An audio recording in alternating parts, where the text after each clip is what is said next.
Well, how'd you know it was my wife? She said her husband was a big pimp-looking motherfucker with a hat.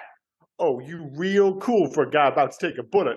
After fucking your wife, I'll take two. Hey, you guys.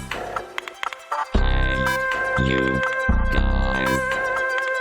Hey, you guys. Hey, you guys. A Shane Black script worth $1.75 million, Tony Scott directing, Joel Silver producing, Bruce Willis starring, and lots of weird hats on Damon Wayans' spectacularly bald head. Yep, The Last Boy Scout had all the ingredients required to be a 1991 mega hit. Instead, well, it did fine, I suppose. Perhaps it needs a better title, like, I don't know, Die Hard, perhaps? Honestly, it wasn't until I did this research for this podcast, I had no idea The Last Boy Scout was originally called Die Hard until Joel Silver swept in and stole it away for what is arguably, obviously, the greatest action movie of all time. But did you know this film was originally called Die Hard? You're going to say yes now. Okay. No. The only thing I know about this was a lot of the jokes were jokes that were taken from Lethal Weapon. It was kind of like a Lethal Weapon runoff. Like anything that didn't work with Lethal Weapon, they brought into this. Can I just say two things? First thing being, welcome to the Hey You Guys podcast. That's Liam, I'm Rob. Oh, yeah. Secondly, on my notes, and I'm not making this shit up, Liam will use this quote. Did you really? Yes. It's a great quote, though. I mean, in a movie awash with fantastic quotes, that has to be one of my favorites. It's just a big pimp-looking motherfucker in a hat. I wish I had the gall to say that to another man. Yeah, I love the last bit as well. Oh, you're cool for somebody about to take a bullet. After fucking your wife, I'll take two. Yeah. And it just keeps going on and on. I mean, the whole movie is literally backed. It's incredibly quotable. I mean, it's interesting going back to this with maybe a more critical eye, because obviously I could have handpicked like 15, 20 different quotes which would have worked for the top of this podcast. But make no mistake, it doesn't all work. Not all the quotes are absolute belters. Most of the dialogue's good, and I can imagine, and there's a reason that the screenplay for this movie went for so much money. It's because on the page, I bet you this all read like absolute gold. But when some people are delivering it, you're like, I don't know about this. Like, funny enough, one of the worst lines in the whole film is the last line in the film when he's talking about like old Satan's clothes, Jimmy. Oh, that's terrible. It's fucking horrendous. I cannot believe they closed the film with that dialogue. It's the worst dialogue in the whole film. That, and actually the same scene, the big pimp in a big hat bullshit. Yeah. Just after that, Bruce Willis literally sits on the floor and tells like bad young mama jokes. But and nobody's laughed that hard at your mama jokes ever as that guy. I'm glad he died. I'm not sure if it was clear if he did die or not, but I'm glad he had glass. That guy deserved it. That fake laugh was terrible. Of all the things in this film, that fake laugh was absolutely it was rough. Terrible. It was rough. But I mean, I love the jokes in this film. I gotta say thank you for choosing this film, because I haven't seen this film in so long. I absolutely love this film. This film has the honor of being the film that has a scene that's the most rewound scene of my childhood. Really? Yeah. I can't even begin to imagine what it is. I know. Random, right? You think it'd be a film that has nothing but boobs or sex. As a kid, you rewind. Yeah, totally. Yeah, like the Basic Instinct scene, something along those lines, yeah. Yeah, no. Bruce Willis dancing a jig. Oh, dude, I don't like that scene. I fucking love it, dude. Oh, I hate that scene. I love it. It's so, they signpost it so, like, heavily. Yeah, like, it was going to happen, but the fact that this is a guy who is run down as fuck. Everybody hates this dude. Nobody likes him. His daughter just can't stand him. His wife is cheating on him with a far less attractive man. Yes. I mean, no offense to Bruce McGill, but dude, you know Bruce Willis. No, he's no Bruce Willis, especially not Bruce Willis in this film. Despite looking run down, I think he's actually quite handsome, Bruce Willis, in this film. So this guy, and then he just goes, right, if this is over, I'm going to dance a jig. And then, like, Milo hasn't even hit the ground at this point. He doesn't hit the ground. I mean, right, we'll get to this soon. My biggest issues with this film are all in the final third. And it's all the stuff which wasn't in the original. That's what I was going to say. So, I also want to say, you said about it selling for 1.7 million, the screenplay. And I was going to say, we'll get to it in facts, because I got a lot of it in facts, about what was originally in the screenplay. Like, the whole second half of this film was completely changed, as you just said. Yeah, it was all supposed to like take place on water instead of at the football stadium. And Milo being a very bad man. Yeah, well, that's another issue I have in this film. It's like the first half, when the emphasis is largely on Damon Wayans and Bruce Willis's character. Yeah, that's when the film is at its best. It doesn't all work, but that's when it's at its best. When about 3/4 of the way through, and it does leave it quite late, it decides to really move the plot along. That's when this film starts to fall down. The plot is basically incidental. Milo is one of the poniest villains of any movie from this era. I think he's terrible. Pony villains. The main basic bad guy plot is terrible. It's insane. It's insane. It's insane. It's dumb. It just about exists. It's weird because on the one hand, it just about exists, but then it also somehow envelops the second half of the movie. All the stuff with like the sports owner, that stuff is. But as soon as they get to the football stadium, this movie kind of drops off the deep end. Like the owner of the football team just starts shooting people. Make no mistake, his office is in the stadium. There's bullets flying everywhere. Like nobody seems to care. He goes out into the parking lot, breaks a window with a bullet. Nobody fucking bats an eyelid. At the end, at the final sequence, when Milo just decides, I'm going to kill everyone, we're talking about an assault rifle in the middle of the Olympic Stadium in LA. And one thing I noticed at the end of the film, everyone's still in their seats. Yeah, everyone fucking stays. Also, someone hit a machine gun, you're like, I am out of here. Milo's a shit shot anyway, because not only did he not hit Damon Wayans on a horse, but he couldn't even have any characters die around him. And like, no bones about it. Damon Wayans is going through a crowd as he's escaping those bullets, and nobody is dropping. And you said, Shelley Marcone, right? Nobody batted an eyelid when he shot the window out. Yeah. And it was a busy car park as well. Why did he need 2 shots? He didn't. Like, he shot the window twice. The window's already shattered on the first shot. That's the problem. Like the first half of this film is a classic neo-noir, bathed in like shadows, smoke, and everything's wet because it's a Tony Scott film. Everybody's sweaty, and because it's a Joel Silver produced film, it means it's fucking raining all the time. It's just wet. It's all mood. It's all dialogue.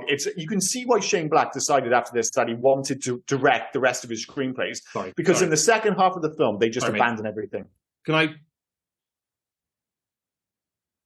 Sorry, mate, sorry to interrupt. You just had to pause the recording there because I just heard voices in my hallway and I'm the only one in the house. Turns out the dog just sat on one of my kids' toys. It's a Santa toy. When you sing it, he starts singing Jingle Bells. But you just assumed it was murderers in your house come to get you. I just assumed you were going to watch some sort of weird... that would be strange if I had to... Like, I wonder in that situation, would I sit and watch the whole thing? Would I immediately leap into action, call the police, then realise I don't know your address? I've been to your flat, I don't know what the fucking address is. Or would I just sit there and go, oh my God, he's getting murdered in front of me? I don't know. But anyway... You call Dave and say, Dave, go around and Dave, can you sort it out, mate? Because I'm up in Edinburgh, what the fuck? But I mean, saying about like the first half of this movie with Bruce Willis, as I said, it's all bit. There are action sequences. I mean, there's even a John Woo. I think it must be the first John Woo homage at the start of this film. When he's running out with the 2 guns. With the 2 guns, and there's all the smoke and stuff. I mean, there's no doubts, but it's clearly a nod to, I guess it would have been... Hard-boiled at that point. I thought it would have been A Better Tomorrow. Is it A Better Tomorrow? Is that the one he did earlier, maybe? I'm just trying to think in terms of... Because Hard-boiled was about 89, so... Oh, maybe it was. But anyway, like, there are action sequences. The one thing I'll say is the action sequences in this film, despite the fact they're being filmed by Tony Scott, aren't actually fantastic. And as I said, this film's at its best when it's relationships, dialogue, all that jazz. Yeah. And then all of a sudden in the second half, that's all kind of abandoned. You can feel the moment that they shifted away from the original screenplay. And I know there are a lot of changes and some of it was deemed a little bit too dark. But the second half gets a little bit dopey. And I know you like the jig, but my other issue with the jig is Milo dies in the most ridiculous way. Like, all he needs is Bruce Willis' character, like, just kick him off the edge. But instead, he kicks him. Then a million cops show up out of nowhere, shoot the shit out of him. Yeah. And then, inexplicably, he falls into a helicopter blade. It's just, come on. Why is the helicopter blade, not just the blade, the whole helicopter... Why is it that low in the stadium? In the stadium. Under the lights. It would never be there. It would never be there in a million years. But again, at this point, common sense has been abandoned towards the end of this film. But it sounds like shit about this film was Bruce Willis must have pissed somebody off because his character gets punched in the face a lot. Well, that's again because it's that kind of again to bring it back to the neo-noir roots and stuff like that. He plays that classic beat up, half drunk private dick, and he plays it so well. And he takes an ass whipping brilliantly in this film, and he looks good when he's all like battered and bruised and stuff. But you always believe that he's a badass and get out of these situations. And that's why this film is at its best when it's smaller scenes. Like one of my favorite scenes in the movie, and I'm sure it'll be the same for you, is the "hit me again and I'll fucking kill you" scene. Yeah. I know scientifically you can't actually punch a nose up into someone's brain, and I think this film might be the first movie that ever did it. I know Connie obviously did it. Don't ruin things for me. I do apologize. I've always thought that if I end up in a fight, that's how I'm going to win. You could punch their nose up into their brain. Well, supposedly, straight up murder. Supposedly, it's bullshit. I think that's one of Kim Coates' first films as well. I love Kim Coates. Kim Coates, obviously, he just ended up becoming that random psycho in any film you ever do or TV show. But in this one, like he's just a 2 for 2 baby and bingo baby and all this shit, and all of a sudden he just gets soft in the nose, falls to his knees. Yeah. And that, like I said, those scenes feel like more grounded. As I know, I just said that you can't do that, but him kind of like striking out and being like a total badass, I get. But then the scene at the end, make no mistake, is basically out of a Die Hard film. That's what it is. It feels like it's come from a Die Hard film, and right down to the fact, like I forgot that they even have the scene with him and his wife as he sits on a police car at the end of the film. I'm like, fucking hell, this really is Die Hard. And it just doesn't sit right with the first half of the film. And it's a bit of a shame because, as I said, for the first half, both this movie and Bruce Willis in particular, and we can talk about, the relationships on set and stuff, but I think it's Bruce Willis that really holds this film together. I mean, I'm still struggling to deal with the fact that when he filmed this, he was 4 years younger than I am now. Like that, I find he was 36 when he made this film. He mentions the fact that he's old about 72 times. And I was like, old? I was like, how old was Bruce? 36? Shit, that means I'm really, really fucking old, which is a bit of a bummer. But also the fact he keeps calling Damon Wayans Jr., and I'm pretty sure Damon Wayans is the same age as him, if not a little bit older. I wouldn't be surprised. I know that he was probably playing older than he actually was. Actually, so he was 30, 31 when he filmed. No, 60. Oh no, 30, 31 when he filmed this. Yeah. So he was 6 years his junior. What I wanted to say, right? You said about in that where he carries the whole like badass detective, the don't give a shit mantra. Mm-hmm. No more so than after he kills Kim Coates by pushing his nose through his brain. Mm-hmm. Then he sat there and Milo comes out. And Milo is like the weirdest villain ever. It's like his shtick is to call everybody by their full name. Yeah, quite camp as well. Yeah. Like his delivery it's all very strange. But he's there and he's like, can we do a face-to-face introduction? And Milo does this little turn signal with his hand to say, like, turn around. Mm-hmm. And just Joe is there going, I don't give a fuck. You're the bad guy. I'm supposed to be scared. Ooh, I'm scared. Can I have a drink? Like, and he does that delivery so well. It's just a guy that has given up on life. And is just he's just doing his daily routine. He's going day by day. He wouldn't care if he died tomorrow at this point. He has just given up on life. And I like the little subtle hints as well that he just keeps prank calling Senator Maynard or Baynard. Yeah. And he just keeps prank calling him. And he's like, dude, you made me lose my job. You're the reason I'm in this shit. And the best I can do is just prank call you.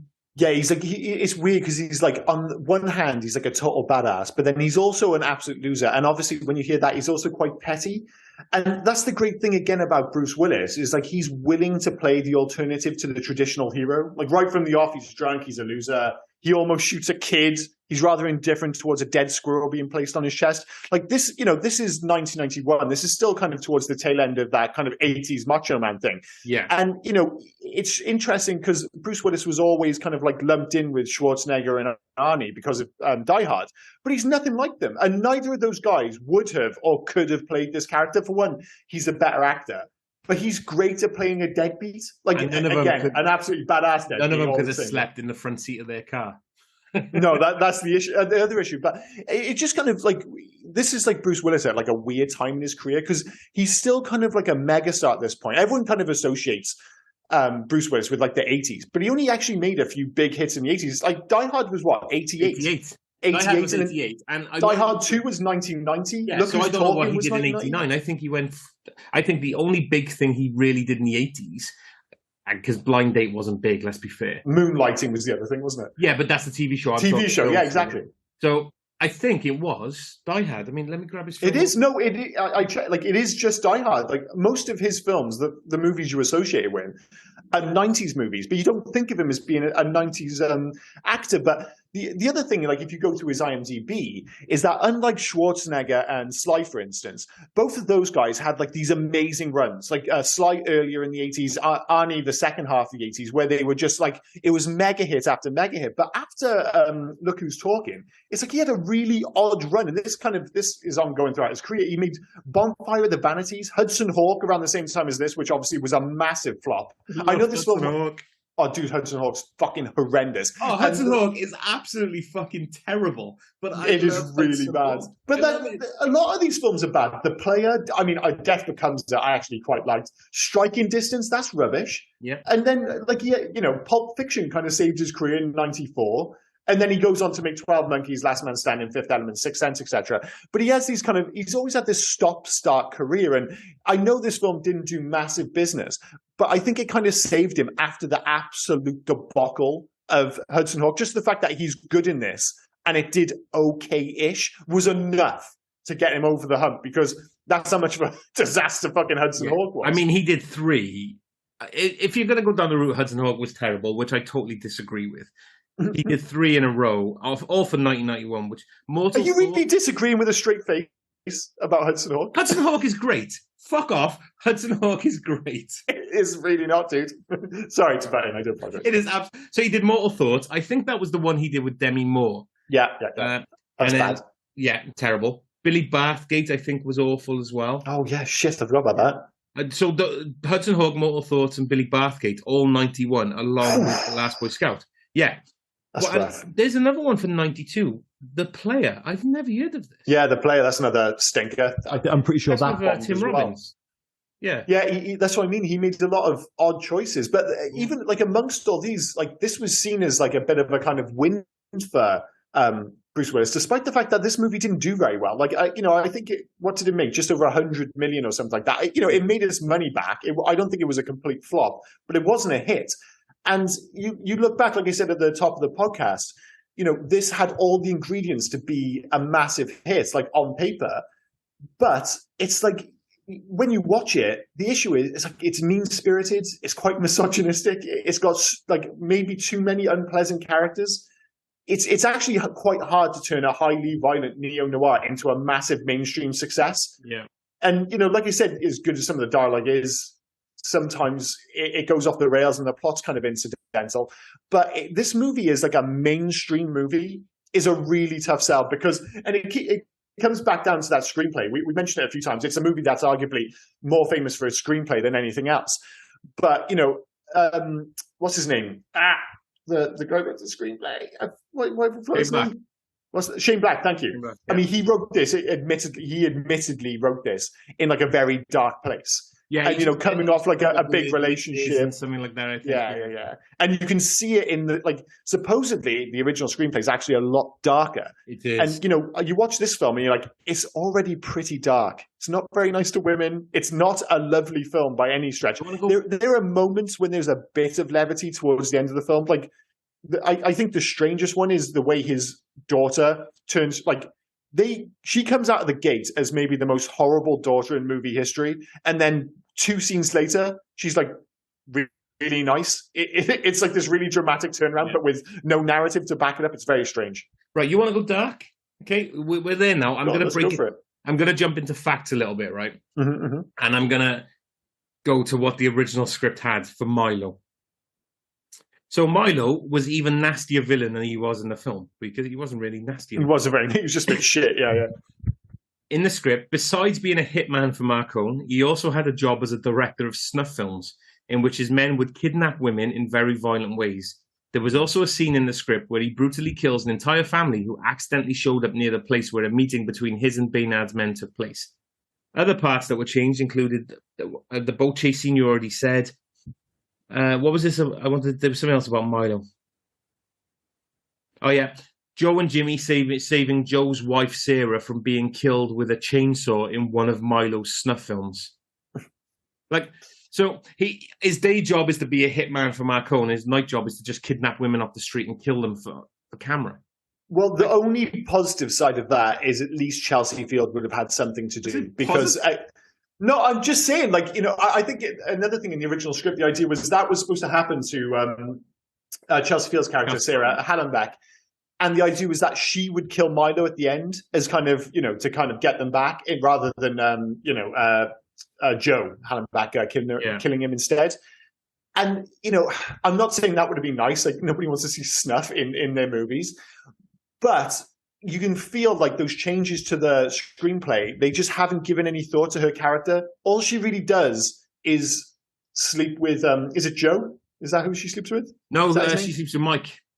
Is that the name, the character's name? Yeah, Mike. Joe is Bruce Willis and Mike is... Oh, shit, yeah. Sorry, I literally just said Joe. I do apologize.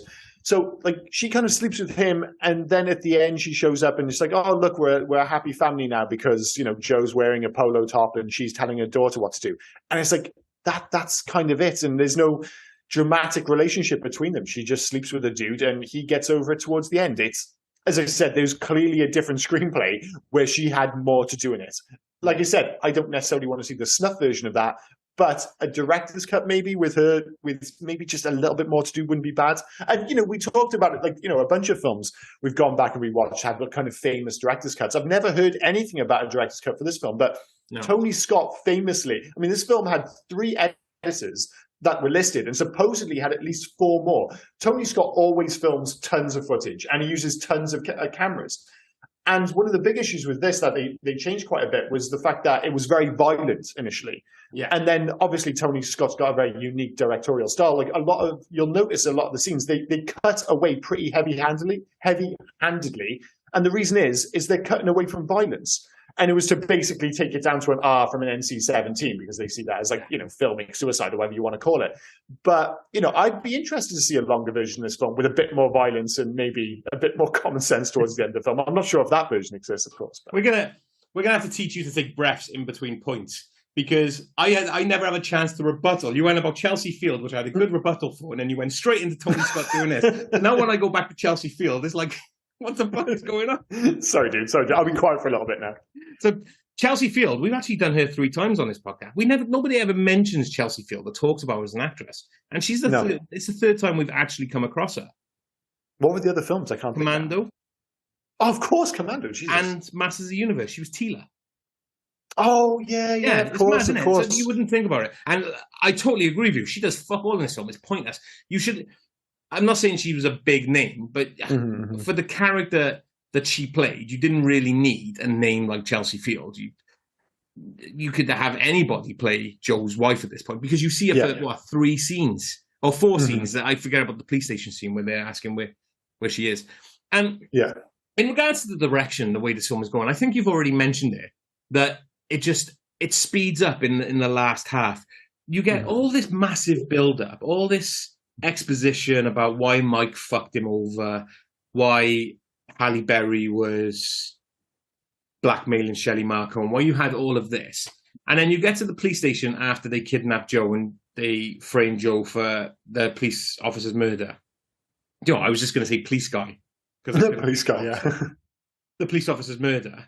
And then the next half an hour of this film is literally just all a pace to get to the stadium, and it just goes by so quick. We haven't even mentioned that the BMW that they're driving is owned by the guy from The Burbs. Oh, yeah, of course, yes. His tiny little... Again, it feels like maybe he's friends with somebody because his cameo, Rick DeCommon, it's quite a strange one. When, like, again...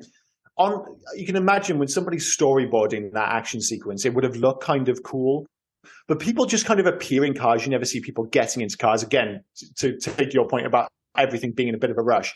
And that whole sequence when somehow Milo gets out of the car, you just kind of see him shift in the car and we're supposed to believe like he got out fine. The bit where both cars are rolling down the hill, you're like, everyone should be dead. And then the way that car ends up in that pool, it makes no scientific sense because whatsoever. It drops straight down from above. Straight down, but they're coming down at a hill on an angle. Yeah, no, it makes 0 sense, and it was almost as if like somebody. I can only assume Tony Scott's really good friends with Victor Common because he's like, I'm going to get you in this film. You're going to get your one funny line, and then you're going to get shot in the head, and everyone's going to forget about you. Only to be brought up in a obscure movie podcast 31 years later. But yeah, that scene in particular, I thought summed up the rushed elements of the second half of this film. And like I said, it's because the second half doesn't fit with the first half. Yeah. That's where they made all the changes, and you can feel it. They tried to turn it into a more traditional late 80s, early 90s action film. It doesn't sit right with the start of the film. Everything feels rushed, and it just doesn't work. And it's a shame because, as I left this film, as I finished watching it, all my issues arose in the second half. So I kind of stepped away from it going, man, there's so many problems with this film. And I had to kind of force myself to remember how much I loved the first half. But, I loved it all. I mean, bomb means fuck you. You love the Irish jig at the end. I don't know what to fucking tell you. Bomb means fuck you in Polish and things like that. That's good. You mentioned there's still some good stuff. But you mentioned the cameo. The best cameo in this film, can you guess? Lethal Weapon? Randomly, just random, for no other, I don't even get why it was there. It is terrible. Friday night's a good night for football. Oh, yeah. I've got that down. I've got this whole spiel about soundtrack and score.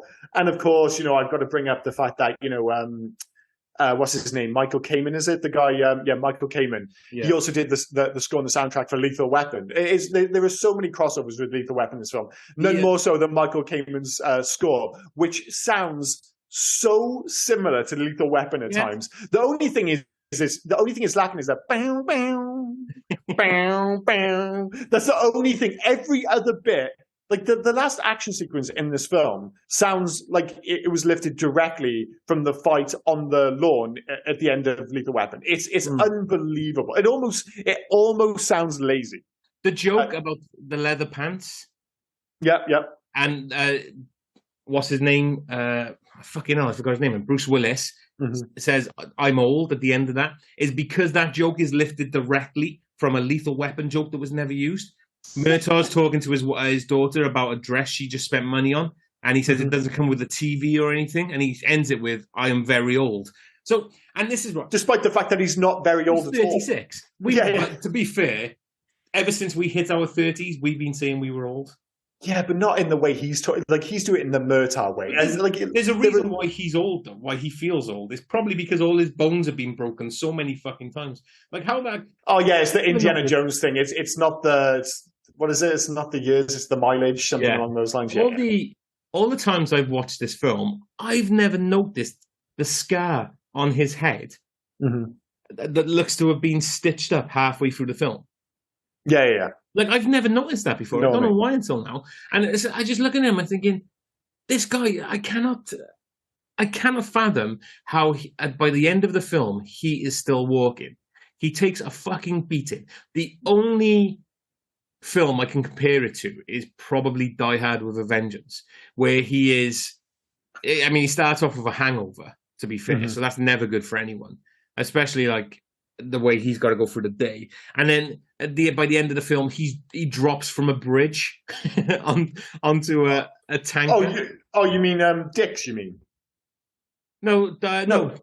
I said the only thing I compare the beating he takes. Oh, I see. Takes and Die Hard with a Vengeance. Yeah. No, I got you. Follow along. I do apologize. But the thing is, I didn't even notice it because the bar has been raised to such a ludicrous level by John Wick 3. Yeah. John Wick 3, he should have died about 72 times towards the end of that film. He gets fucked up to an extent that is almost ludicrous. So when I go back and watch this, I'm like, he gets beaten up a bit, but it's not that bad. But John Wick is wearing a bulletproof suit. He gets thrown out of 72 windows. The last one, it looks like it's about fucking 72 floors up. He should have snapped his back on a fire escape.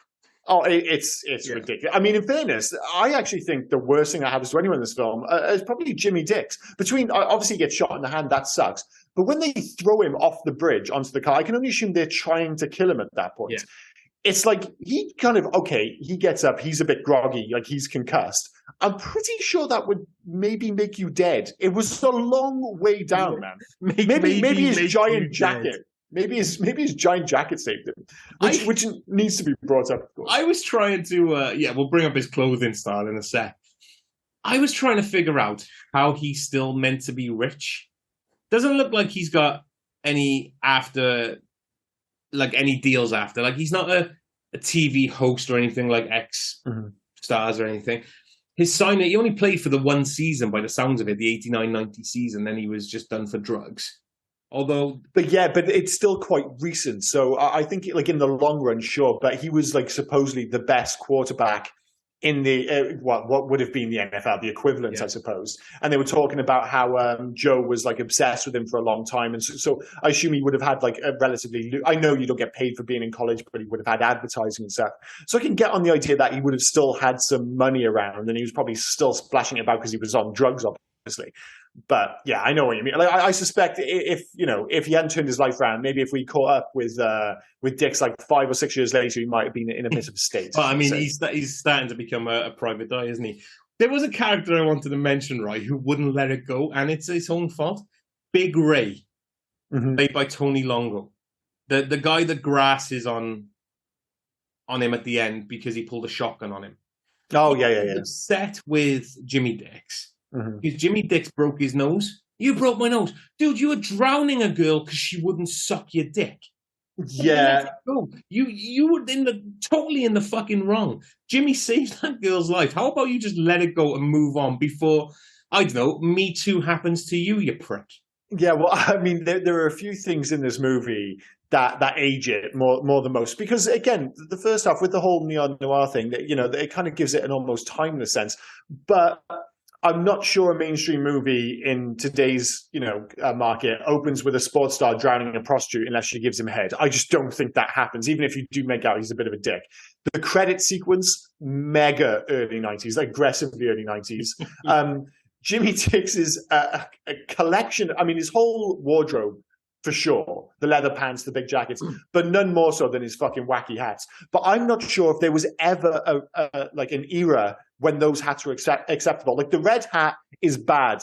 The other one with, like, the little string thing going on, I don't know. He might be the only person who's ever worn that hat. I've never seen that fucking hat before. It looks like a yarmulke that they've left the label on, doesn't it? Oh, it's rough, man. It's rough. And even stuff about, like, the plot, like the whole idea, like, football is dying. Like, the idea of the NFL dying in 2022 is absolutely ludicrous. Like, It's the biggest sport in America. It makes billions upon millions. And even, like, what this whole movie hangs on is sports betting. Like, even that's kind of legal in, like, half the states now in America. But if you ask me, ever since I've watched this film, I always thought, but this is coming from the UK, that sports betting was legal. So you're watching this film and you're going, why is that bad? I know, that's what makes it more ridiculous. And to be honest, like, I'd seen this film quite a few times, but I hadn't seen it for a long time. But if you had asked me what the plot, because I had to think about it before I sat down and watched the film, I was like, wait a minute, what's the plot of this film?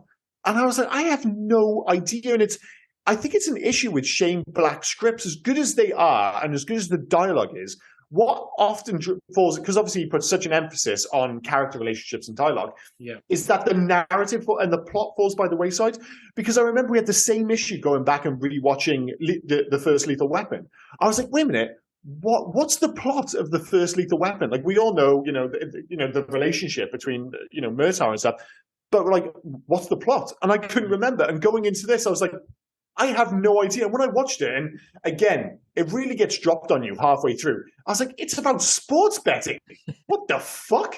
I was like, that's kind of lame, It is the most random, like, for an action film and all that. It's like there's no end of world stakes. Do you know what I mean? There's no no, but then again, it doesn't like kind of match up with the action sequence at the end. Like, the end, everything that's happening, and to use your quote specifically, it feels like an end of the world kind of shootout. Like, something massive is on the line. But really, it's just like Milo's a hired gun, and he's working for a guy who owns a football team, and it's about sports betting. It's like, why does Milo essentially just forfeit his life at the end of the film? Like, he must have known, as soon as he opened up with the assault rifle, he was like, I'm not getting out of this building. I'm not getting out of this, no. Because apparently as well, in an NFL stadium, there's so many coppers with automatic rifles. Those and came out shotguns. of nowhere. Yeah, I mean, And it was absurd. In Shelley Marcone's office, how many times can you shoot a burning man with a shotgun? Fucking the dude's already on fire. Leave him alone. Yeah, and that was another bit. You know, I mentioned, don't get me wrong, the imagery, to bring it back to the Irish jig, I actually don't mind him on the big screen. And everyone goes, is he dancing? Dude, it looks like he's dancing. Dude, give it up. The Irish jig is great. Move on. No. I don't mind the jig in and of itself. I just didn't like the heavy-handed nature of the storytelling beforehand. Like, they make it so clear early on. It's like, okay, I get it. He's going to do a jig later on. And then they did the exact same thing with the exploding shells for the shotgun. Yeah. They the kind of shred is terrible. Like, why has he got just one shoved in his pants, the front of his pants? Why is he risking they explode on impact? Why is he risking losing his dick? Well, it would be more than his dick. It'd be the whole middle. It would be bad. But it's stuff like that. It's like, we've got these people in this position. We need. It's one of those things. Like the plot is leading the narrative at that point, and that's when it starts to fall to pieces. But if Bruce Willis just all of a sudden started dancing with no build-up, would you be all right with that? No, but there's a bit again, like the trick of great movie, the great. All he does is say, "I'm going to dance a jig." I love the fact we're fucking arguing. He says it twice back to back. I was rewatching. He says, "I'm going to dance a jig," and he's like, "What? I'm going to dance the jig." He might as well have just stared down the fucking camera and go, "Guys, I'm going to dance a jig." It was just, like I said, great storytelling, great plot, narrative, all these things, is it happens and you don't realize it. It's all very subtle, and then it's like, oh, that's a cool little callback. Not we're telling you, like, yeah, I get it, dude. I know what's going to happen next. Nothing bad said against the jig. Okay, we'll move on. We'll move on from the jig. But right, all right. If we're moving on, question for you, right? Cool, go for it. Did Billy Blanks need some startup money for Tybo? Maybe. Why the fuck was he just at the Billy Cole? I don't know why. The thing is, I didn't. The first thing I thought when I saw it, because I'd never noticed it was the Tybo guy before. Yeah. When I saw it, do you know what it reminded me of loads? Was Shadow from the UK version of Gladiator. Yes. Like, he's got the fucking eyes and everything. He kind of comes out. He looks like he'd done 7 lines of coke. And I was just like, dude, is that fucking Shadow from the Gladiators? And I was like, no, it's even better. It's the fucking Tybo guy. Gladiators would be a different story if Shadow pulled out a fucking Walter PPK and just started shooting all the fucking challenges. Make no mistake, if any gladiator on the British version of the show was going to pull out a gun and just start capping fools, it was fucking Shadow. And that's not a racial thing. That's not because he's black. He had the craziest eyes, man. He just had those. He just looked too intense. It's like, dude, that guy needs to chill out. He's going to bring a gun to the party one day, and it's all going to go wrong. So yeah, that's why I thought fucking Tybo was Shadow. But I loved as well. There was no explanation because they kept saying that Billy Cole was scoring loads of touchdowns, like he's having the game of his life. But Milo's like, score more, or you know what happens. What? And then he thinks, okay, I tell you what, I can't do anything, so I'm going to take some fuckers out with me.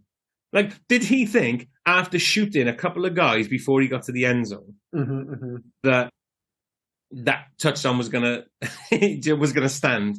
And once again, after he shot those people and he got to the end zone and shot himself, there was at least 15 coppers with shotguns. What's going on in this fucking NFL game that there are armed guards before? But not just something. Yeah, but it's the same as the only thing that comes close to it are the security guards at the mall in Commando.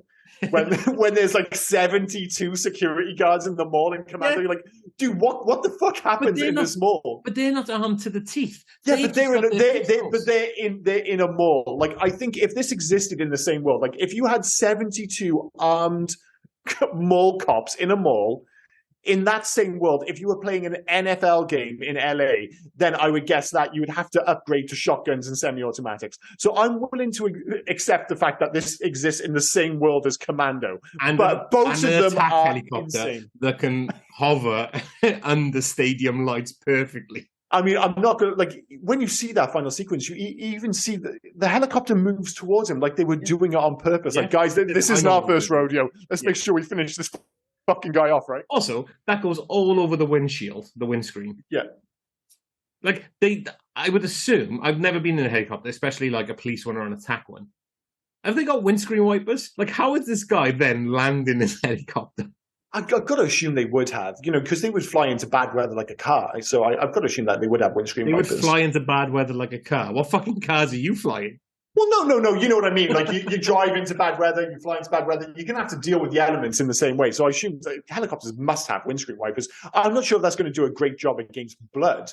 But they're not made for blood in the first place. But you said you made Bill out. Bill, just get out there and wipe the blood. Yeah, can you just get a sponge on that for fuck's sake? Jesus Christ! But I was going to say at the top of this film actually, because other than the fact that obviously you've got a quarterback who's running around or a receiver who's running around just shooting people in the head, is the fact that it's the darkest sports. Like it's just so dark on the field of play. But I was like, no, it's okay. It's a Tony Scott film. I'm not sure if you've ever seen the movie The Fan, but that film, it's just covered in rain and sporting events, which are far too dark to play in as well. But it's a little bit intense in that sports stadium at the start of this film. But it did make me, because I was looking, I wanted to look up The Fan because kind of like you with Hudson Hawk, it's a bad film, which I kind of love. I was like, well, that's another Tony Scott film. I always get interested in the IMDb, what they're known for. Yeah. Tony Scott is fucking bananas. You think Tony Scott, you're like, oh, well, Man on Fire, Crimson Tide, Beverly Hills Cop 2. Yeah. How about Top Gun? No, the 4 films that Tony Scott is supposedly known for are Domino, Unstoppable, The Fan, and I will allow it, True Romance. So True Romance I'll allow, but what the fuck are Domino, Unstoppable, and The Fan doing his 3 of his top 4 films? You know what I love about True Romance? That's he has revenge on Joel Silver in True Romance.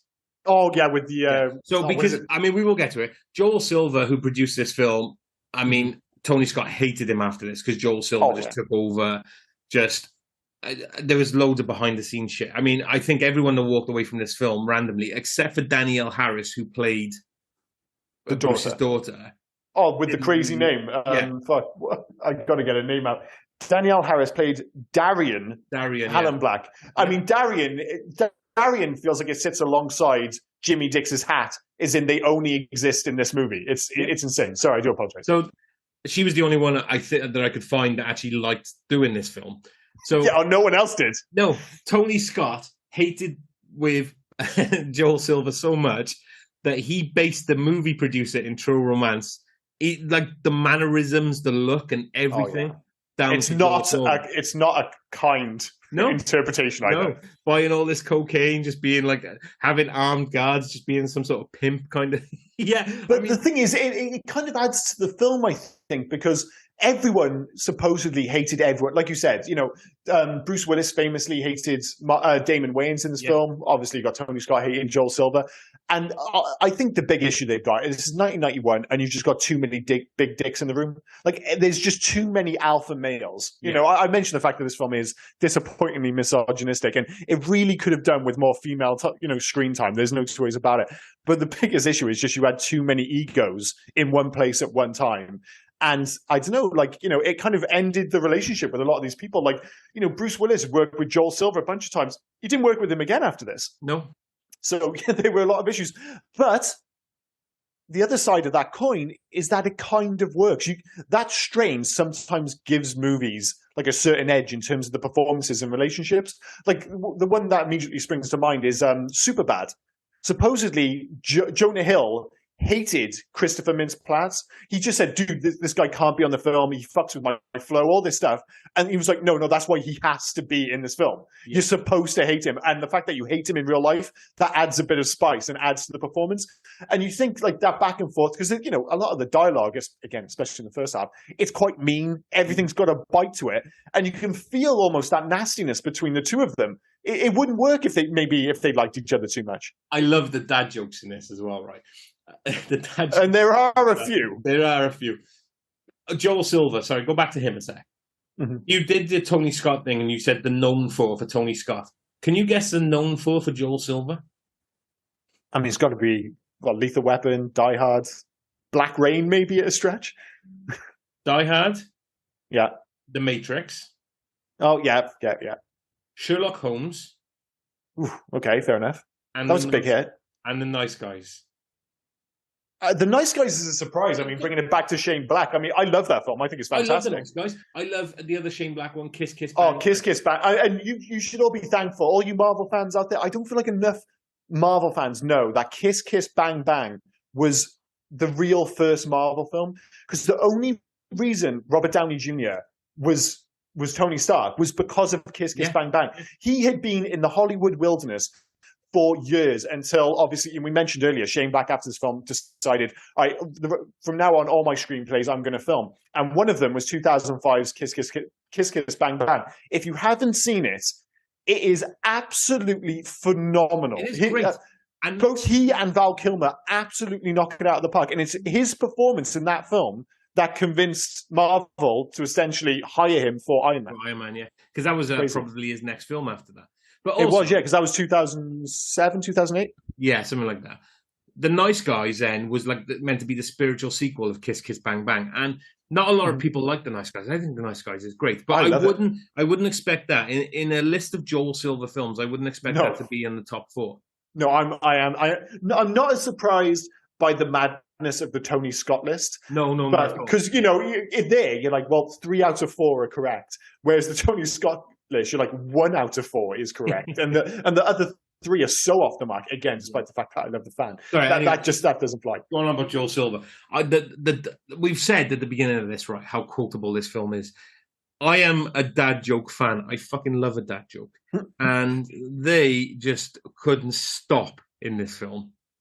Like, no, I don't know where they were fighting. Like, I don't know whether they had a joke book on hand or they just had a guy coming.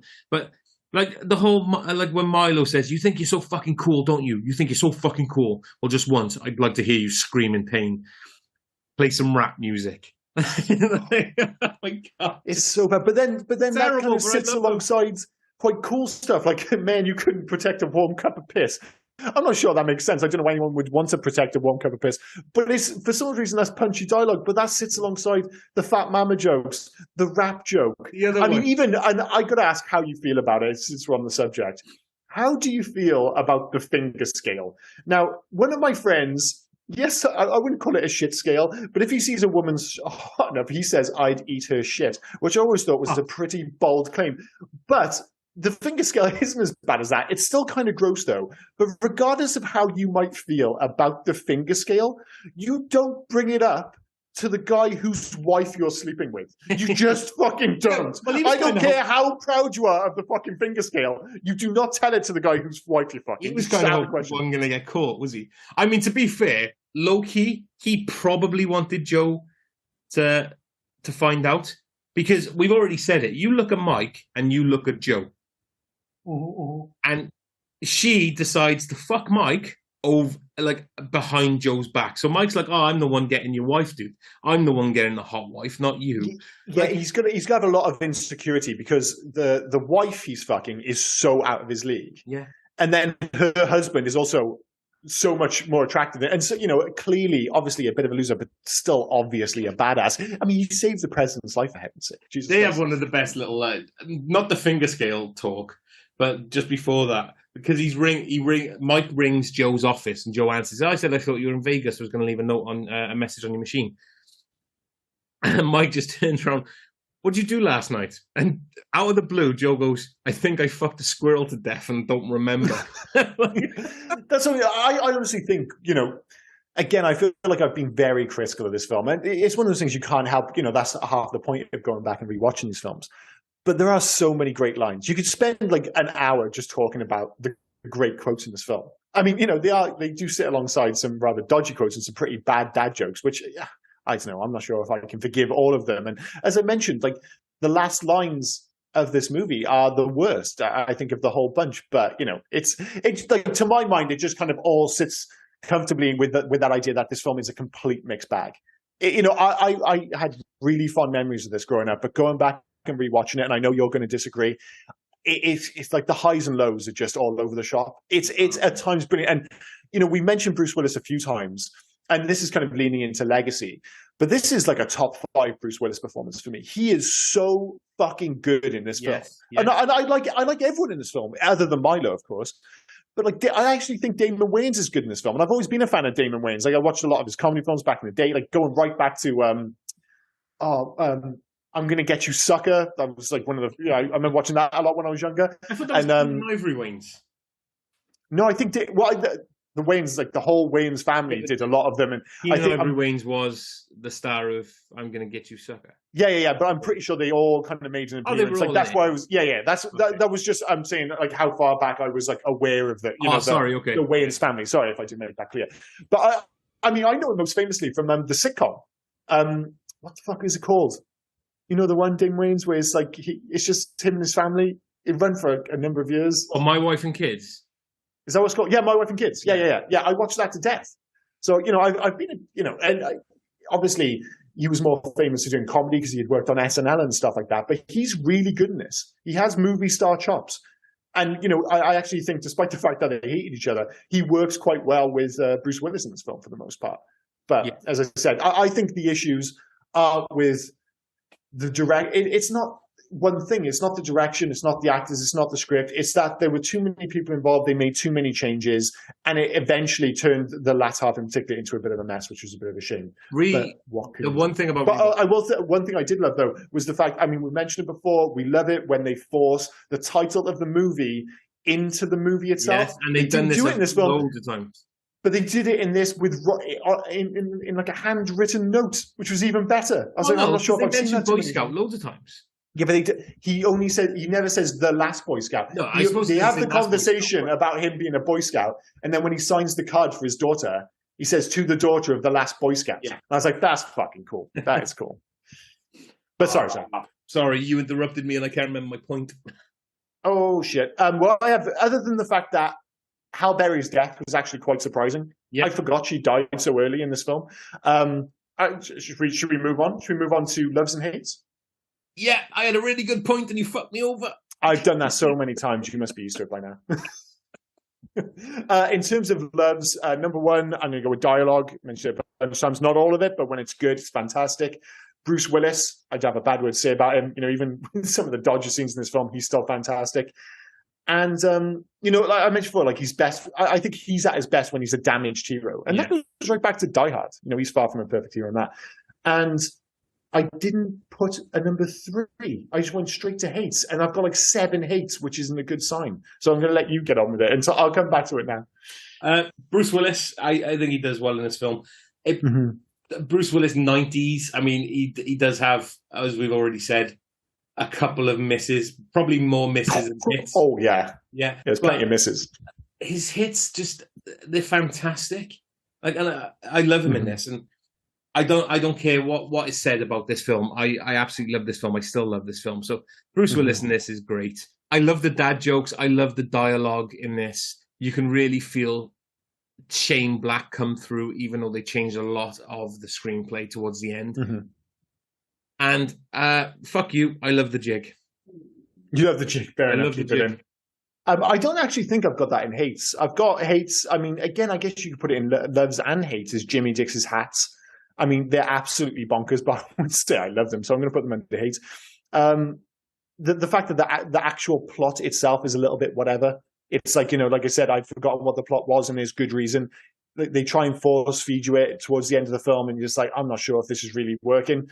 The fact that Halle Berry got killed off so quickly, she's actually really good in this, and obviously mega pretty, especially in 1991 Halle Berry. But yeah, she died. When she died, I was like, holy shit, she's dead already, like so quick. Randomly, Eddie Griffin's in this film. Yeah. He's the DJ. He's the DJ. Yeah, that's another strange cameo in this film. A lot of bad haircuts. I mean, it was befitting of the time, but the goons, there's a lot of ponytail and months going on. The fact that there's no director's cut. Taylor Negron as Miles. Is it Milo? Sorry. Milo. Other than that one line he has one great line. It's like, is there a problem? Yes, officer, there's a problem. There appears to be too many bullets in this gun. So I'm going to put that in the love. I'm going to give him that because I think he's otherwise terrible, but that line's an absolute belter. Fair enough. Are they your 3? 3. I think there was about 17 of them. So yeah, I'm done. Sorry, you lost me. I was just nodding. Well, I gave up on numbers. I was like, dude, I've said so many. That's ridiculous. You'll get upset. You'll like, you love this film. I'm like, here are 52 things I hate about this film. the whole end of the world plot, I fucking hated. It seems absolutely like there's no. Just let him do it. I don't understand why there was so much drama for it. Just let him do the gambling, the sports gambling. It's fine. Just let him do it. Like, yeah, I don't I guess understand why because so many people needed to die for it. Yeah, I guess the whole idea was that the governor, was it the governor or the mayor or whatever, he Senator. had to die. That was the senators. He was holding Christ, on. how many things will I said before I got it right? He had to die. And I guess like it kind of underneath it all, it kind of leads into the dichotomy of the character. It's like all these people like he hates, he's actually doing right by them because he has like a certain moral compass. He had to die not because of wanting 6 million, which fits in a small briefcase, by the way. He had to fucking die for what he did to that poor woman in the bathroom. Oh, yeah. That's pretty nasty. So again, when those scenes, like, does that need to be in here? I don't know, but never. And originally, that wasn't in there. It was, he was fired because it was his son doing something bad or something. Oh, fair enough. So, I've only said one hate at the moment, didn't I? You have, yes. Yeah. I hated the senator. Yeah. Hated Shelley Marcone. Again, he didn't feel like a guy that had... Like, he didn't feel a guy like you need to be scared of. But everybody was scared of him. It was really weird. Again, the thing it reminded me of was like a really half-assed version of the general and...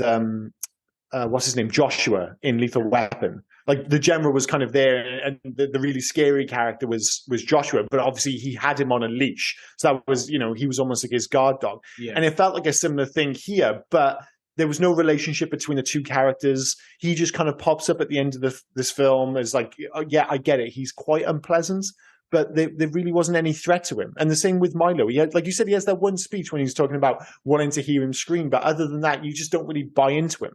Yeah. He's like the thing is, Joshua says "fuck all" in the original Lethal Weapon, but Gary Busey's just a better actor, and you're just like, oh, I do not want to fuck with Gary Busey. Like and there's not a huge amount, and maybe that comes down to direction. I'm not sure, rather than the screenplay or the dialogue, because looking back, there isn't a huge amount of dialogue from Joshua which convinces you this guy is a total badass. It's just the fact that Gary Busey is just so much better than Taylor Negron in this film. So what can you do? Tell you what, I got a fourth hate as well. After watching so many 80s and 90s films, we learn how to actually set C4 off. You need a detonator. I hated the fact they were able to blow up a car by shooting C4. Yeah, and did he put the C4 on the lock, or did he just shoot near the C4? Was it lucky that he managed to shoot the C4? Everything about that sequence was, again, really fucking dumb. He put it on the lock catch thing, didn't he? He did. Yeah. There was no way that was ever going to explode. No, that again, a film being reliant upon things just randomly exploding. Like once, all right, maybe you can forgive it. Twice, okay, bit of a stretch. I don't know, not so good. No. So that's it for loves and hates. Are we going to bother with favorite scene, because we know what yours is? It's the jig, obviously, well, which is fair enough. Way to spoil it. Oh, I don't. I mean, you've said it like 72 times. I feel like I had to stick up for the jig because you were just harsh. No, I mean, my favorite scene is definitely it's one of two, and they're both again lower key moments when the film's at its best. It's either the scene with Joe in the bedroom with his wife, where he obviously does his little detective thing and he knows someone's there, and it's just that whole thing about kind of selling him as like he's smarter than you think, despite the fact that he's a bum and he's a bit of a badass, and that goes right through to the bit where he walks into the car, like he speaks to his character. Yeah. He doesn't just like throw him out the door. He actually walks into his car, and they have something of a normal conversation, despite the fact that he's just caught him fucking his wife. Yeah. And then he has that whole line at the end. He's like, "What do you want, it in the face or in the stomach?" It's either that scene but realistically, it's probably, despite the fact that yes, it doesn't scientifically make sense, it's probably "touch me again and I'll fucking kill you." That whole sequence is badass. So I'll give you another. Although I'm not sure why Frank Collison is Pablo. I don't buy him as a Pablo in that scene, just to be clear. I'll give you another one, right? All right. Definitely the favorite scene is probably the jig. I'm a fan of that. But I'll tell you another low-key one that I really like is the conversation between Joe and Jimmy in the living room, where they made a drink. And it's like he's just had an argument with his wife, and Jimmy goes, "You don't like women much, do you, Joe?" And Joe says, "At least I liked the guy she was fucking. He was my best friend." "Nah, man, he was a scumbag, private detective."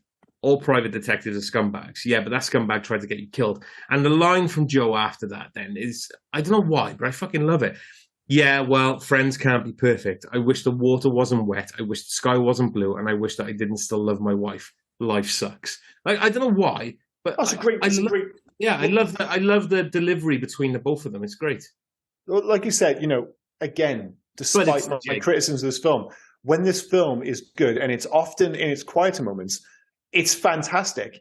And it can almost get away with some, again, because in the first half in particular, when it really leads in, leans into those neo-noir roots kind of thing, it can get away with almost being over the top and a little bit ridiculous. Like there's a scene between Jimmy and Joe when he's in the apartment. I'm not sure if it's the same sequence, but when Jimmy decides to tell his life story at that point, why he's a broken character, he doesn't just sit across from him on the sofa. He walks to the window and looks out of the window and tells the story. Yeah. It's actually super cheesy. Like, you would never do that in real life. I don't care how dramatic the story is. If you and I were sitting in the living room having a conversation over drinks and I want to say something dramatic, and then I just walked away from you and then told the rest of the story as I gazed intently out the window, you'd be like, well, Liam's lost his fucking mind.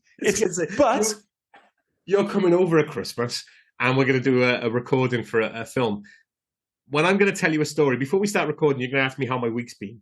I'm going to walk up, I'm going to go to my bay window, look over at the trees outside my window and just start telling you a story. I'm going to do it. Yeah, but a really shit. Like, don't tell Dave about it. You'd be like, what the fuck? It's like, well, Monday started pretty rough. I had, I didn't know I had a meeting at 9 a.m. and Jesus Christ, how that can go. And just the whole time, just stare out the window into the distance, see how that goes. Yeah. But like I said, it works because... If I can get hold of Jimmy Dixon. Oh, yeah, of course. Any one of his hats will do. But as I said, I don't think you can get the black hat doesn't exist outside this movie, I'm convinced. But like I said, those moments, because it's so stylized, and again, part of that is the dialogue, part of it is Tony Scott's direction with all this smoke coming from everywhere. It works. When the dialogue and the direction are working hand in hand, this film is legitimately fantastic. It's just a shame that it can't maintain it for the entire runtime.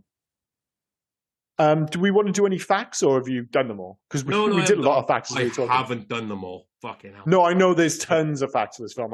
Did you want to do more facts? That was all. Yeah, I'll give you a few more. yeah, go for it. So the assistant director later recalled how some of the production problems were caused due to the overabundance of alpha males on the project. Mm-hmm. He said in an interview, Bruce was at the height of his stardom, as was Joel, Tony, and Shane. There were a lot of people who had a lot of opinions about what to do.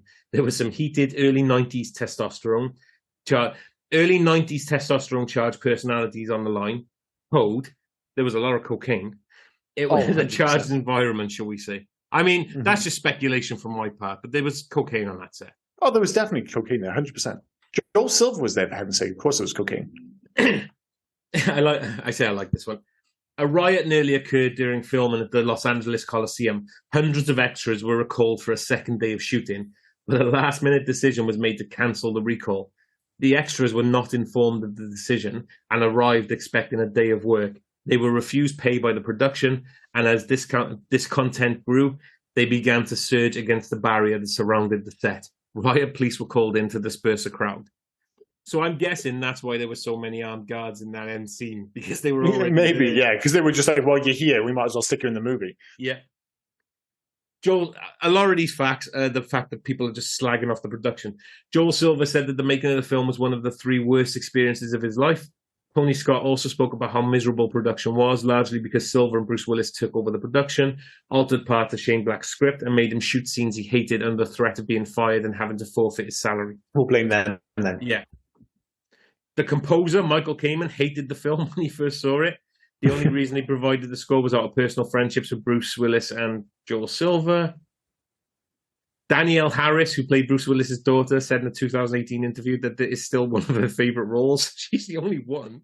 Well, the only one I can think of, I mean, I'm glad someone had a good time there. When I think of her, the only thing I can think of is I just see the poster for Halloween 5. Yeah. That's all I see. Yeah. Just because she's so prominent on that poster. That's all I can think of. Just this role and her on a poster of Halloween 5. I read she was in Hatchet as well. I have no idea what that is. It's Kane Hodder playing like a Jason-esque character who hunts people in the New Zealand swamps. Fair enough. Yeah. Anyway, Damon Wayans trained with Los Angeles Raiders quarterback Vince Evans in preparation for his role as a former NFL quarterback. Why is he training with a quarterback for being a guy that doesn't throw a ball until the end of the scene? Like, is it more to get like the shape and the size right? Maybe that's what they're going for. It's like, like you hear about it with Marvel films and stuff nowadays. It's not just, oh, you've got to get into shape. We want a silhouette. We want you to be in a specific type of shape. Whether you be Captain America, Thor, whatever. He didn't look quarterbackish. He didn't look football playerish. He just looked. I think he could have passed as a quarterback. Like, the thing is, if you're a quarterback, a lot of them aren't massive. Like, he's in decent shape. But the thing is, if you said to me, it's like, oh, get into quarterback shape, I'm like, well, just get into okay shape. You look at like Tom Brady, he's in good shape. He hasn't got like massive arms or anything like that. He just looks vaguely athletic. And I think that you could probably, it'd be different if he was like, oh, you're playing a front linesman or you're playing a running back or something like that. You're like, well, I've got to be at like a certain build and stuff. But for a quarterback, you're like, well, as long as you're relatively tall, which he is, you'll be fine. Yeah. But, seems a bit OTT. Right, a few more for me and then I'm done. Billy Cole's last words, "Ain't life a bitch," before committing suicide, was originally, "I'm going to Disneyland." A common phrase among Super Bowl winners. I wonder why they weren't allowed to use that one. Yeah, fair enough. Fair enough.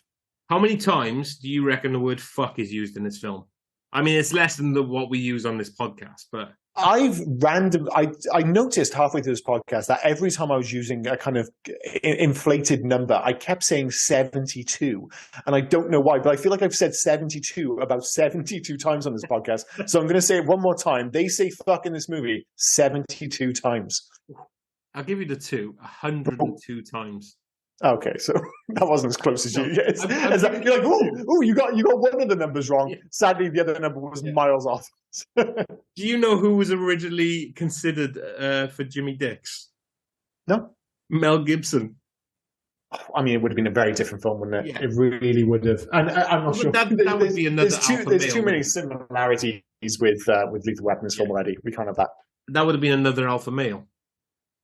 Oh, yeah. Well, I'm not sure anything could have said. I'd love to think, it would have worked. But no, I'm not buying it. I'm not buying it. Then. First choice would have been Mel Gibson for Jimmy Dix. Mm-hmm. First choice for Joe Hallenbeck. Well, so Bruce Willis wasn't the first choice. No. The first one that pops into my head is Nick Nolte. No, you're wrong. Like, I'll give you 100. Nick Nolte actually would have been perfect for this role because he would have been older. He would have been able to play the rough drunk. He would have looked a bit more of a mess, but you would be still kind of be like, I bet you 10 years ago this guy could fuck it up. So I'm good. No, I'm going to go with my one. Nick Nolte should have played him. I'll give you 100 guesses and you'll never get it right. So, okay. Well, I've got nothing beyond Nick Nolte. I'm so happy with my suggestion of Nick Nolte. Immediately I started running this film in my head with Nick Nolte with the voice and everything. I'm like, oh yeah, I like this film with Nick Nolte. But obviously it isn't, so please put me out of my misery. Jack Nicholson. No, that's honestly... No, when I was watching this film... But you would never have fucking guessed it. No. Bizarrely, I'm not saying I would have guessed it, but when I was watching this film, especially, again, I keep going back to the first half of this film, one of the movies it really reminded me of was Chinatown. Again, another neo-noir set in LA, a kind of rough and tumble private dick, obviously not as uber violent as this, but there are similarities between the character. Yeah. And when I was watching it, I was like, God, parts of this do have a similar vibe to Chinatown. But at the same time, I don't think I would have ever guessed Jack Nicholson. So I've got to be honest with you. Right, I'll give you 2 more and then I'm done. All right, cool. A shot from the ending of this film stood in as a shot from Die Hard in season 2, episode 4 of the TV series Love. So on this TV series Love, they're watching Die Hard apparently, but watching a scene from the Last Boy Scouts. Yeah, that's bizarre. That's bizarre. Feels like the snake eating its own tail. Because you said the ending of the film feels like Die Hard. Feels like Die Hard, and that's probably the ending they were watching. It's probably the bit with the helicopter. Yeah. It's probably the bit with the helicopter. Because you had helicopters flying around Nakatomi towards the end of the film. It was probably that. And everything's dark at the end of the film again. So, yeah, sure. I might have to find this random film and see if I can do it. Yeah, totally. Right. And the last one, a a director considered for the film, Sam Raimi. Well, it would have been very different. Yeah. But I feel like you could make it work because, as I said, I think so much of it comes from the script. And I think because of the nature of I don't think that kind of noirish elements to the film come from Tony Scott. I think they've been dictated by the screenplay and then he's taken them on. So yeah. I don't see why, Sam Raimi couldn't have done it, but he doesn't. He's not the obvious choice. I think he would have got, obviously with Sam Raimi, you get very unique stylistic choices, but then the same is true of Tony Scott. So, what are you going to do? Oh, can I actually give you what the original ending would have been to this? All I know is it was something on water. Yeah. That's all I can remember. So in the original script, the entire third act was set on water. Also, Hallenbeck's grudge with Senator Baynard was completely different from the movie. In the script, Hallenbeck was working security for the Baynard family when Louis Baynard, President Baynard's son, kills a mother and her child in a drunken car accident. When Hallenbeck refuses to cover for the president's son, they plant 0.5 kilo of crack in his house. Louis Baynard was also a villain in the script, and in the end, both he and his father die.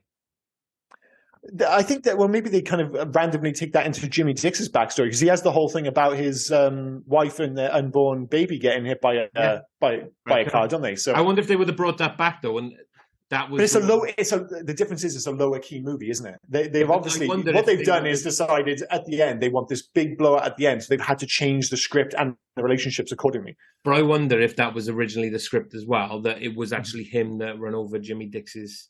Oh, maybe. It was pregnant, wasn't it? She was pregnant. She was pregnant. Yeah. So anyway, I'm done. That's all the facts.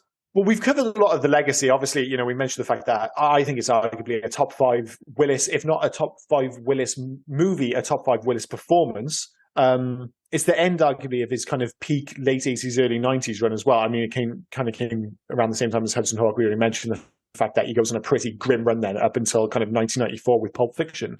It's also arguably the end of the mega scripts, back in the kind of, again, late 80s, early 90s when these guys were getting paid millions for these scripts. Although for Shane Black, I mean, he got paid famously $250,000 for Lethal Weapon, which was the most for a first timer. Then he got paid $1.75 million for this, which was a record at the time. But I say this end, it wasn't this, was it? Because it was the $4 million he got paid for The Last Kiss Goodnight, which ended up absolutely bombing. A film we should probably do on this podcast, in fact. Long Kiss Goodnight, you mean? Oh, sorry, I said The Last Kiss. Yeah, The Long Kiss Goodnight. My apologies. With Gina Davis and Samuel L. Jackson. Yeah. Again, a film which, again, remember enjoying a lot. I remember enjoying it a lot, but that's another one that I'm like, oh man, I bet you if we went back to that, it could be a real mixed bag. But, a Shane Black script, Gina Davis, Samuel L. Jackson, like everything on paper is just like, oh, that sounds fantastic. But I've got it in my head. That's going to be one of those films I'm going to go watch and go, man, that is aged poorly. But perhaps for another week. And yeah, it kind of also is kind of the end of the buddy cop era, I think. Obviously it kind of came back, a decade or two later. But, running from like the start of the 80s, to bring back Nick Nolte again, kind of really started with 48 Hours, became much more popular with Lethal Weapon. And then with this kind of not hitting that kind of high watermark, certainly in terms of box office and critical response. Make no mistake, this wasn't a huge critical hit either. It was a mixed bag, both critically and commercially. And again, I totally understand it because even beyond the kind of structural problems, this film is nasty. A lot of this film is very nasty and very unpleasant. And if you're not on board with the dialogue, you could probably find it quite tiring, as I'm sure a lot of critics did. But yeah, that's it for Legacy. In terms of score soundtrack, we've already mentioned the whole Michael Kamen thing. But it is interesting that he's just one of like many links to Lethal Weapon. There's like Damon Wayans ends up playing Murtaugh in the TV show. Joel Silver obviously produces both. Shane Black writes both. Michael Kamen does the music for both. Lethal Weapon is playing on the TV in this movie. Yeah. It's absolutely ridiculous. I mean, and as I said, with the score being as close as it is, they almost feel like Bedfellows, don't they, in many respects? Yeah. But yeah, the real winners, as you mentioned, beyond Get Off by Prince is an absolute belter of a track. And they even got out their way to mention it later. It was almost like they had a deal in place with Prince because they play it in the strip club when Halle Berry's dancing, admittedly with a top on because she refused to take, I think it was, what was the film where she finally took her top off? Swordfish. Because she got paid a fortune. Swordfish. She got paid. That's imprinted in my mind, by the way. No, but she got $500,000 bonus to take her top off for Swordfish. So it was worth her saying no here. But in that sequence, they're playing Get Off by Prince, and they must have had something in the contract with Prince where they had to bring up Prince again, because randomly, they're Joe and Jimmy in the car later, and they just have a random fucking conversation about Prince. It's absolutely bizarre. But yeah, the real winner, as you say, is Friday night's a great night for football. You cannot say that title without singing it. I have tried. You can't? No. It's impossible. That I came to this film, that was in my head for like the next 2 days. Yeah. What a track. But how about video games? Obviously, there was no video game, but do you have an obvious one? Or because I've got what feels pretty on the nose, but mate, I couldn't really think of one. The only thing with the dialogue, with the buddy cop-esque things, with the problem is with video games, again, the whole end game of this being the gambling and stuff like that doesn't work for a video game style. But if you're thinking about it action-wise and... Yeah. You know where that's how you have to go. Action-wise, story, buddy cop, everyone... You know, it's Naughty Dog for me. Naughty Dog, Uncharted kind of style. Nathan Drake is basically Joe Hallenbeck without all the getting. Oh no, he got hit in the face a lot as well. So yeah, but without the drinking problem and the kind of the darkness. He's a much sunnier version of Joe Hallenbeck. I'd like to see Naughty Dog do like an Uncharted. Well, not an Uncharted. Do a game around this. That'd be quite good, I think. The obvious one for me feels like, and this is specifically Rockstar's take on the series, is Max Payne 3.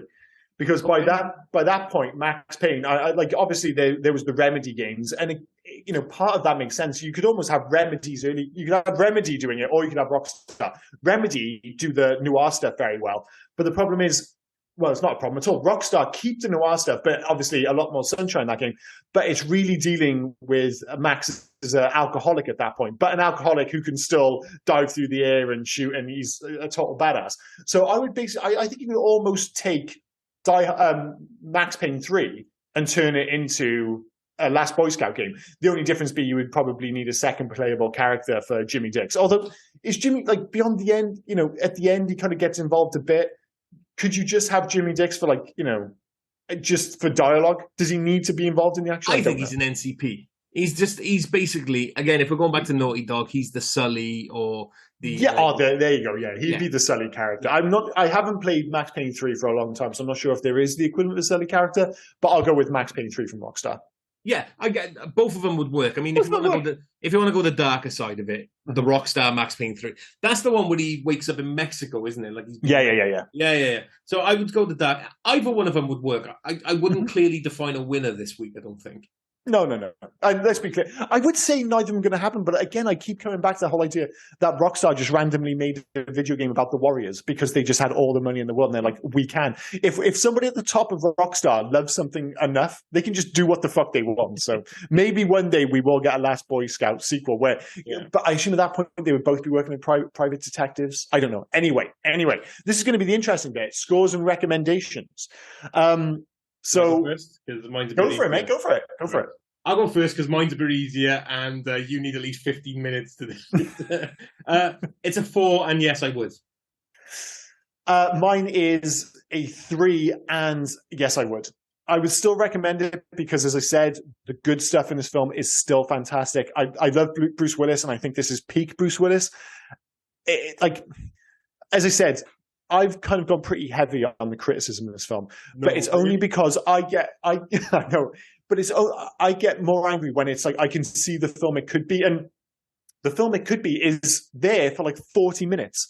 As I said, like this is like a 4 bordering on a 5 at times for the first 45 minutes of this film. Like I love the first half of this film, but when it goes off the rails, it goes off the rails so badly, and I think I'm harsh on it because I just feel like it didn't need to happen. It's like somebody's taken what could have been a really brilliant film and they've made it harder to like than it should be, which is a shame. But like I said, there's still plenty to like with this film, so I'd still recommend it, but I'm going to give it a 3 stars. Fair enough. I mean... And I'm not angry, Rob. I'm just disappointed. Yeah. I mean, I agree with you. It's a 3. The extra star is nostalgia, and I can't get away from it. Like I can't get away from it. I love this film. I think it's a great film. I have a great time with it all. I don't feel disappointed after coming away from it. So it's a 4. You're wrong with a 3. And That's fair enough. I would recommend it to others. No, again, it's one of those interesting ones because we haven't actually, other than the jig, we haven't actually disagreed on a great deal. And again, I think it just comes down to like how much you're willing to forgive the directorial and the narrative choices in the second half of the film, which I think we both agree. We both agree the second half is the weakest part of the film, and we both agree that some of the choices are poor ones. It's just like, can you just let that go, or are you just a moody old bastard like me, where I'm just like, oh God, why are you doing this? Why are you ruining this fantastic film? So yeah, it's just me. The only reason I'm giving it a 3 is because I'm quite grumpy. I'm not, like I said, you giving it 4 is perfectly reasonable as far as we've gone on it. At this point, people have called it like classic Rob, in the fact that he loves films like this, not likes, but then the films that people absolutely love, I don't like. Like it at this point in my life, it seems like I'm going against the grain just to be that crotchety old bastard that doesn't want. Do you know what I mean? Yeah, and that leads us quite nicely into your choice for what we're actually going to cover next week, because that's part of our Christmas season. And as you'll see from my choices, which we'll get to, let's just say that my one's a somewhat classic Christmas fare. However, Rob's first choice is fucking batshit insane. So please, sir, take the floor, take the stage. Excited. So yes, we're starting our Christmas season next week. Technically 4 films, although one of them will be after Christmas, so I can get away with it not being a Christmas film. Yeah, there are 3 definitively Christmas films here. Yeah. I mean, I'm kind of going because we're going to be recording with a friend, and I want our friend to watch this other film, but we'll get by that in 4 weeks' time. I watched this film back in 2005 when it was first released. Yes, it's another 2000 film. I found this film randomly on Amazon Prime the other week, or the other day even, and you said, what films are we going to do for Christmas? And I couldn't get away from not doing this film for Christmas. I couldn't wait another year on the risk that it'd be gone from Amazon Prime. Yeah, fair enough. It's a film starring Bill Goldberg, the wrestler. It's a bad start. It's really as bad start. Santa Claus. Slightly better, yeah. But it is called Santa's Sleigh. Santa Claus is a bad guy that just wants to kill people.